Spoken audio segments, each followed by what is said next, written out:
10 ways to stop lusting. I'm Dr. Trish Leigh. Let me tell you how. Okay, we're going to break down 3 things in this video. Number 1, what is lust? Number 2, what happens in your brain when you are lusting? And number 3, the 10 ways that you can stop lusting, because this way you can live a life of dignity and integrity so your brain can get in the mode so you can thrive forever and ever and ever. Okay, so number 1, what is lust? Lust is the feeling of intense sexual attraction or desire towards another person. And historically, it is used in the context of if you're lusting after someone who is not your partner or someone you're not supposed to be sexually attracted to. But it doesn't necessarily need to be that in a modern type of connotation. And especially for our purposes here, when I work with people, they struggle with unhealthy amounts of lust. They are lusting after people, lots and lots of people, all day, every day, maybe, or certain people at certain times. There's too much lust in their life and it's overtaking their ability to feel good, which is why we are going to stop doing it. But secondly, I wanted to share with you that lust lights up in the brain like addiction, and you actually can be addicted to lusting because it gives your brain the dopamine hits that it is looking for. Now, especially if you have unfortunately and inadvertently developed a hypersexual lifestyle where sex is a very important part of your lifestyle to help regulate your mood, that means your brain's in a hypersexual mode in the first place. It means it's looking for lust to get the hits that it needs to feel okay, to regulate mood, take the edge off of anxiety. And when I work with people, they initially don't know that that is what they're doing, but when they're out and about and they're with their partner whom they actually like and enjoy being with sexually, but they can't stop looking at other people, it's because many times being out in the world has become stressful because there's not enough dopamine there, because their brains have been conditioned through pornography consumption or other sexual acting out to look for dopamine hits in sex. So the brain lights up like it's a drug addiction when the person is lusting. And that is a study by Helen Fisher from 2000 that shows MRI scans, the brain lights up in the addictive pattern when a person needs lust. So we have brain scans that show that. Okay, so that is what lust is, and that's how it impacts your brain. So let's get into the 10 steps to stop lusting.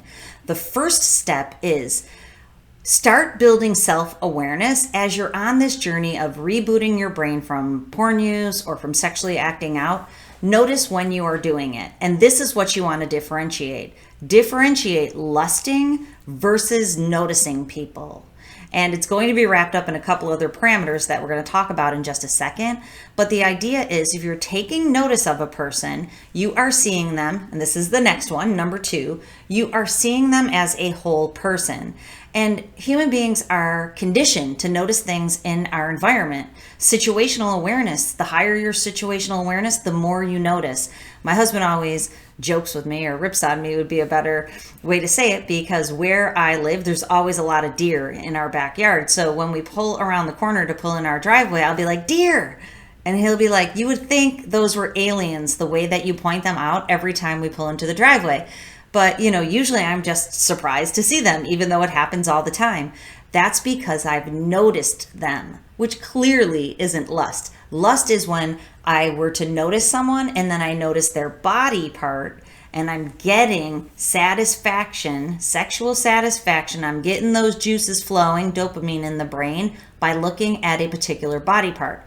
So I'm putting the two together, notice versus lust. Did you take notice of them like the deer, or are you lusting after a particular body part? And then it's the whole person versus body parts. So if you always look at a particular part of a person's body, and people who lust usually have a body part that does it for them. So if you're going to that body part for the hit, it's definitely lust. If you're just taking notice of someone's fabulous outfit, or if you notice someone looking confident, If it's notice, it's not lust. If it involves a sexual piece, it is. Then it's whole person versus body parts. Okay, so then what do?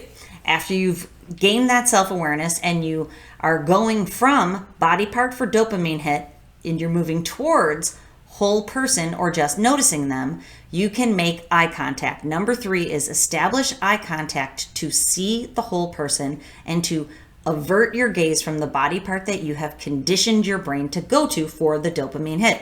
It will start shifting the perspective from lusting to noticing, from body parts to whole people through eye contact. Number 4 is if you look at a person and lust starts and you feel the dopamine flowing, even if you don't, but you will gain notice of that over time, give yourself one breath. Don't try to weirdly disengage too early or get all strange about it, because this is a journey. This isn't something that's gonna flip the switch in one time. But if you give yourself a long breath, avert your gaze either from body part to eyes or just away into the next tip, which is to get yourself grounded in reality, the breath will focus you back on your own body and you're back into reality, into your own environment. So all of these work together. So number 4 is the one breath rule. Take the person in while you're moving from body part to whole person in one breath. Then bring yourself back into your body through that breath and back into reality. And a positive way to be able to associate the dopamine that's already flowing is to either say something in your head, think of something that you love or is powerful and meaningful to you, something with connection, or connect yourself into your environment by looking at the sky. Can be powerful. All things celestial. I love them. Looking at paintings, looking at flowers, bringing yourself into the reality and associating the dopamine with something there. Okay, moving on to, that was number 5. Ground yourself in reality after the breath. Number 6 is stay vigilant on the life that you are creating. In these videos, I always talk about getting on purpose in your work, in your relationships, and in your hobbies. So you have to be vigilant in the lifestyle that you're creating, one that doesn't need dopamine hits by lusting after people and looking at their body parts. Because when you lust after someone, it creates shame, because you know you're not supposed to be doing it, and especially if you're sitting with your partner and you don't want to hurt your partner like that, or your partner's going to be mad at you, it creates guilt and shame on the inside. Shame perpetuates all of this stuff. So the way out is by creating a life of dignity and integrity, by not doing the things that you don't want to, getting control of them, getting control of your brain. So when you stay vigilant in the lifestyle and situation that you're creating, one that is of dignity and integrity, and you're averting your gaze in that one breath and bringing yourself back into your reality, especially if you're with your partner, bringing yourself back into that life with your partner, the one you love and the life that you want to hold on to, then you stay in dignity and you can hold your head high. So protect that lifestyle like your life depends on it, because it does, my friend, it does. Okay, number 7 is stay off the slippery slope. So I always use the analogy of in the recovery movement, there's zones of danger zones. Basically, the red danger zone is you are going to act out because you're triggering yourself. The yellow is that zone where, you know, you're not totally in the trigger zone, but you're moving towards it. The green zone is you stay out of places with people that you will lust after. But, you know, if you're a person who ends up lusting anywhere you go in the world, obviously you can't stay out of the world. Or actually in COVID-19, maybe you can, but you shouldn't in the end. So the idea is when you go out into the world, be careful going out there too. Stay off the slippery slope. If going to the gym is too triggering for you, then you need to find somewhere else to work out where it's only men if you're a man. If it's just much too triggering to be at a gym with a lot of women and you're trying not to lust and you're not being successful, then stay off the slippery slope. Don't go to strip clubs. I know, what a brilliant idea, Dr. Trish. Stay out of strip clubs. They're triggering.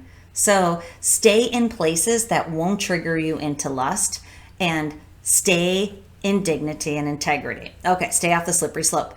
Number 8 is get into a group, externalizing this stuff and being able to talk to other people about how lust is impacting you and how it's affecting you, and being able to take what's inside, internal, and and have it become external and parse through it with another person is really, really powerful. If you've never talked to anybody about the lusting that you struggle with, or that this is something that is happening to you, you are going to be amazed when it comes out of your brain and into the world and a safe place. That's why groups, there's Sex Addicts Anonymous, there's sponsors. I have a group in my 90-day program where we discuss all of these behaviors in a really safe place with no shame, no guilt, just looking at it from the angle of this is what's going on, and then I want to be a better person. I want to get rid of this behavior. Let's set some action steps in motion.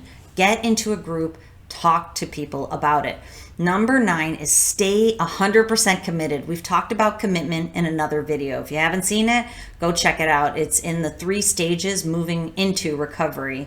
First, you're not committed at all. Second, you're kind of willy-nilly committed. Then in the 3rd phase, you are 100% committed to developing yourself personally. Stay there. If you trip up, stay committed. Figure it out. Go back to the other parameters and the other tips on how you're going to stay out of lust. Keep grounding yourself in reality. Keep making eye contact. Keep using one breath to take yourself out of that fantasy into your reality. Keep doing it. Stay committed. Lastly, number 10, get a coach. If you don't want to work with me, work with somebody else. There's a study, and actually there's more than one, but there's a study that shows that internet-based help to use behavioral strategies to end lust, and especially when it comes to addictions. It's to end addictions, but applying it to lust, that can be really powerful. What we have found in the study, and it's by Gainsbury et al., I wrote it down so I wouldn't forget, 2011, what the study found is that internet-based help can bridge the gap for people who don't want to have to go into a therapist's office. You can use, especially in today's day and age, this was pre-COVID, using Zoom and using the internet to get the help that you need can take you out of these behaviors and into the ones that you want to create. That's why I offer remote neurofeedback. If people want to work with me privately, it's there for you. Not only are you training your brain in the right direction, out of the mode that was found in the MRI study into the optimal mode, or close to it as possible, you also have the coaching strategies from me. But coaching can be really powerful, and you can do it over the internet now. And there's studies that show that it works. Get the help that you need, because you can break these ways of acting and the way that they make you feel, so that you can transcend and transform and move into the future a different version of yourself. The self that you want and you deserve to be able to go out and thrive and no longer struggle and just feel like you're surviving and being dragged down. This life is a precious one. You only get to go around one time. And I know you want to make your impact on the world like I'm here trying to make mine. The best way for you to do that is to heal your brain and to have somebody help you move through this to the other side where you can rock it out. And I'd love to be that somebody if it feels good. If not, find somebody who feels good to you, because it can really do wonders for you. Okay, if you want more information on my programs, jump on over to drtrishleigh.com. And as always, control your brain or it'll control you.